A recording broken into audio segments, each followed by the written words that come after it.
Last night was amazing. What are you talking about? The time you turned into a dinosaur and ate someone. What?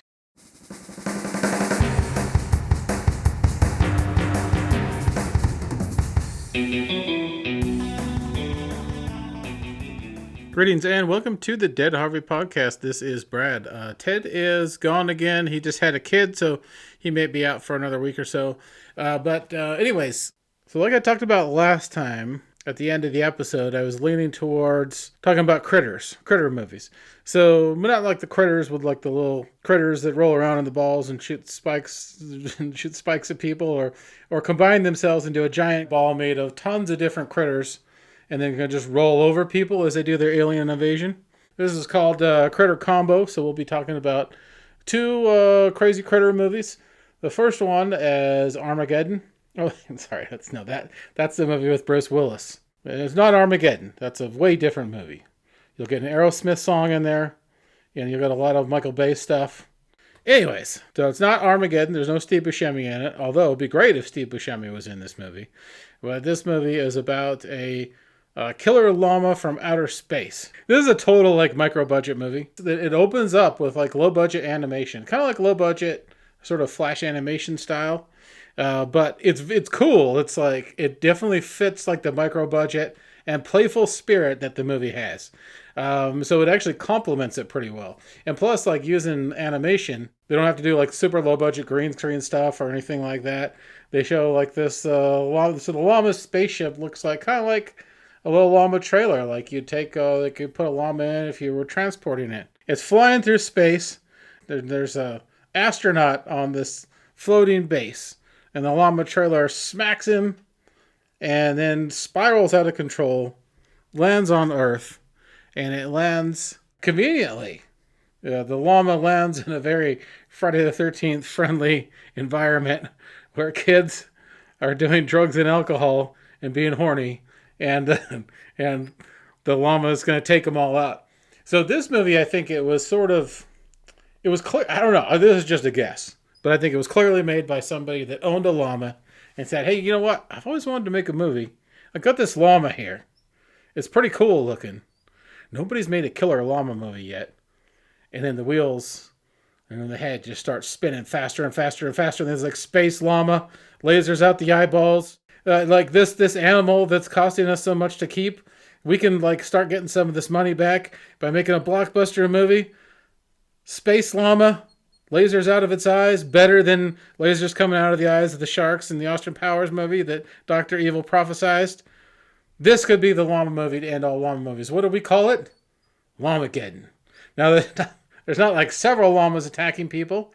This is like a singular Llamageddon, but I suppose that like one powerful llama with lasers shooting out of its eyes could potentially take out the world, if everything lined into place right for it. The funny thing is, too, is that the llama's just walking around with these like glowing red eyes, and the llama doesn't move that much.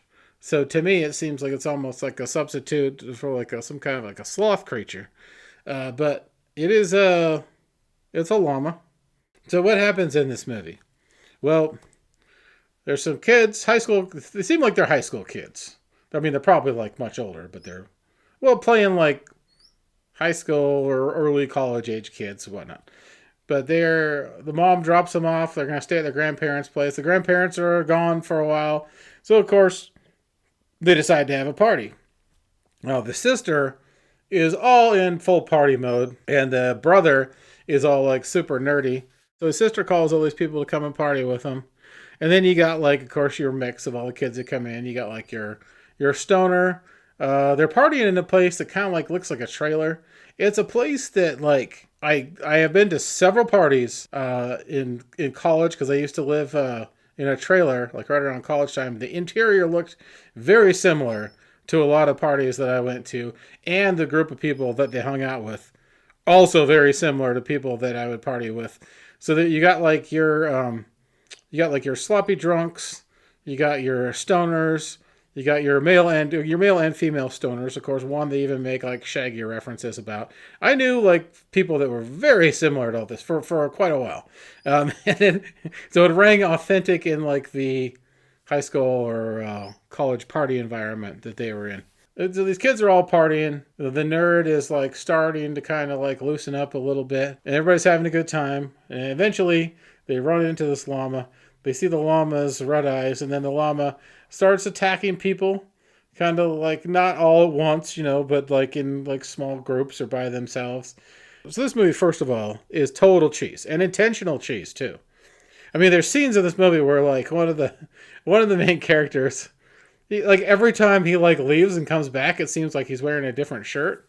I mean, somebody had to have like really not been paying attention or intentionally had him go change his shirt all the time.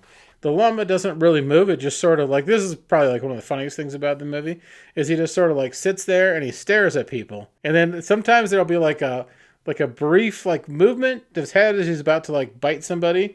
But when he's like attacking people, a lot of the times it will just, so the llama won't be moving. His face is just like stationary.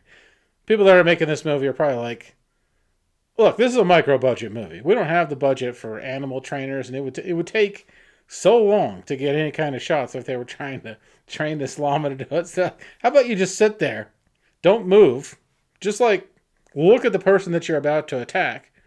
That person will scream or maybe like try and act scared, but they're not really scared. And then what you'll do is we'll take like these like puppet hooves, and we'll take these very fake looking puppet hooves, and then we'll use these to attack that person that you as the llama are attacking. So you'll just see basically like the llama's little cute face with like these red evil eyes. And then you just get these like isolated shots of these like fake llama hooves, which is probably somebody just like puppeteering a stick. And so then they're attacking this person, so they're punching the person, but it's very like play fighting or intentionally missing, which makes it even more hilarious. It's like, it almost looks like they're just filming whatever rehearsals they got going on with the llama puppet attack arms and hooves. I mean, this movie is actually pretty entertaining all the way through, especially for like a micro budget movie. You got to go the extra mile to make a movie more entertaining when you're like a micro budget movie. So they use the whole ploy of like the space llama attacking people. They get the most mileage they can out of it. The llama's like spitting up on people. And then it turns, like when they say like llamas are angry, they'll like spit at you. So the llama's like, aliens will spit like that acid on people. Well, this llama's got like this green shit. Maybe it's like green alien snot or something that he chucks up on these people. And then one guy that he does it to ends up turning into a llama. So you start to see, and he goes, I'm turning into a llama. And then he's like, I'm a llama man. But there's pretty funny shit in there like that. To recap, this is a great movie to watch like during a party or when you're just like hanging out by yourself at the end of a long day and have some beverages. Watch Llamageddon, because it's basically like a llama attacking people, teenagers doing stupid shit, watching people run from the llama, and then the llama barely even moving, and then just seeing lasers shoot out of its eyes, and then there's people just exploding and like low budget computer effects. Is just freaking awesome. Super enjoyable micro budget movie, and super enjoyable cheese. So well done. Well, they pulled that. I've actually seen this movie a couple times now. This is kind of a movie that will, like, it's super micro budget and everything, but it does have enough. It is kind of like funny enough, and it's actually got its own rap song and everything too. Red llama spaceship in the sky, obliterated space station in the blink of an eye, crash landing in an undisclosed location. Llamageddon terrorized the whole nation. If you're bringing a normie into this and trying to convert them to the B-movie lifestyle, when they're either going to be receptive to it or they're going to be like, oh no. I mean, this movie is not anywhere near as like polarizing as Thanksgiving, I would say. That movie would probably turn a lot of people off right away. This movie, you might kind of get people to like hang out for a while, some normies to watch it for a bit, and then maybe like halfway through or something they would leave. But it actually pulls out more llama effects the more the movie keeps going. So it actually builds pretty good as far as like the level of cheese that they have, like the amount of fake blood that gets spattered, or the amount of like fake vomit that people have after they get attacked by the llama, or like the snot that the llama chucks at the people, or people exploding from the llama's lasers. and these giant CGI clouds of blood mist. But it kind of reminds me of like low budget like video game attacks too. There's one part in the movie too that's hilarious where people are running from the llama, and you could tell that like when they were making the movie, like, well, there's this scene that's going to involve a lot more action than we had planned. So let's just animate this sequence, and then just like kind of like randomly in the middle of the movie, they just have an animated sequence in here, animated action sequence, where you can tell that it was much more effective for them to, cost effective for them to do it this way than to actually try and film that. But I thought that was hilarious that they just sort of randomly inserted it right into the middle of the movie. That's the great thing about B movies that have like freedom to do whatever they want. You just get all this weird random shit like rewarding you. And if you're into that kind of thing, it's fantastic. And if you find it like funny, then you'll just be laughing your ass off through almost the whole thing. Speaking of laughing your ass off, here's another great one. This to me, as critter combo double features, this would be one of my favorites to recommend. You got Llamageddon, and then you got the Velocipastor. So technically a critter because it's I don't know if like a dinosaur would be considered a critter, but I'm going to lump it into that category because I remember like eating this cereal called Crispy Critters. There may have been dinosaurs in that. I'd have to do some research. I can't remember, but anyways, I'm going to call dinosaurs critters and include this in the critter combo. Okay, so the Velocipastor is about a guy who's a very like kind of like earnest priest, very well-meaning. His parents get murdered, and he goes out for revenge. Now, before he goes out for revenge, he gets this item when he's in China that gives him powers to turn into a dinosaur. Which is just a totally hilarious concept about a priest that turns into a dinosaur. But the thing is, this is also like total intentional cheese. And this is actually even more entertaining than Llamageddon because the way Llamageddon's like a great, like entertaining, like party movie to watch. But this movie has a few extra layers of cheese where they're sort of making fun of other movies while they're doing it. So they do like these 70s credits. So they're kind of making fun of those 70s movies where they do the credits all at the beginning. They make fun of where like the amount of times that somebody asks somebody if they're fine in a movie. Of course, they have like the ninjas they have ninjas pop into it too. Or then they have like the maniacal laugh that the villain has where they go, and then the other guy will like join in, and they'll each like practice their villainous laughs, trying to top each other. So there's all these intentional cheese moments that you see in it that mirror other like super cheesy movies. So sometime along like when he's finding himself and he doesn't realize that he can become a dinosaur yet, he's hanging out with this hooker. Hooker like with a heart, a total like character that's like a hooker with a heart of gold. And her and him have like just fantastic chemistry in this movie. So anyways, one day they're hanging out, and he turns into a dinosaur and murders a bunch of people. And so he's like, well, what the hell happened? Like in the aftermath of all this, she's like, hey, you could turn into a dinosaur and attack people. You can do some good. So like basically like the hooker with the heart of gold inspires the priest to fight crime and use his powers like as a dinosaur for good.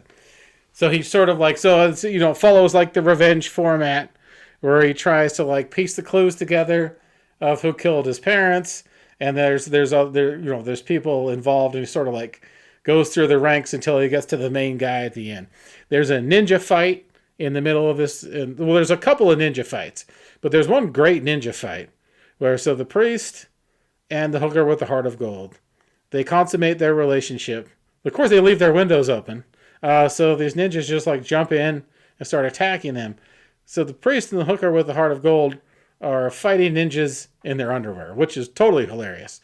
And she automatically knows like as much martial arts as the priest does, which is bizarre itself too. They never really explain that part. But also the great thing about a lot of these low budget B movies is all the random shit that they don't explain. It just sort of happens or pops out of nowhere. That's a little treat if you find it funny, which I do. I find hilarious. That keeps like rewarding me with movies like this. So you got ninjas, you got a priest turning in to a dinosaur. You got a love story with the priest and the hooker with the heart of gold, and their relationship is total, like their chemistry is so great. You actually, you totally buy it. And the priest, he has a very like Dexter kind of look to him. Michael C. Hall sort of look to him. And his mannerisms are sort of similar too. So when I'm watching the movie, I'm like, this movie is about like a priest that sort of reminds me of Dexter that also turns into a dinosaur. So there's multiple levels of this movie going on. I'm thinking about, this is another one that I've seen a couple times. And I've shown to normies that aren't that into B movies, and they've totally loved it. So it's kind of it's different from like this movie seems to kind of like across the board. A lot of people really like it. It's different from the movie like The Room, the Tommy Wiseau disaster piece, where I think that movie is hilarious. I laughed through pretty much the whole thing. But I've seen it a couple times with other people, and they just have The Room will be completely split. I would say almost. If it's normies, they're going to be like 75% of them are going to be like, what in God's name is this? And they were not laughing at all. Even when they hear everybody else laughing, they're not like, it's just like it does not register.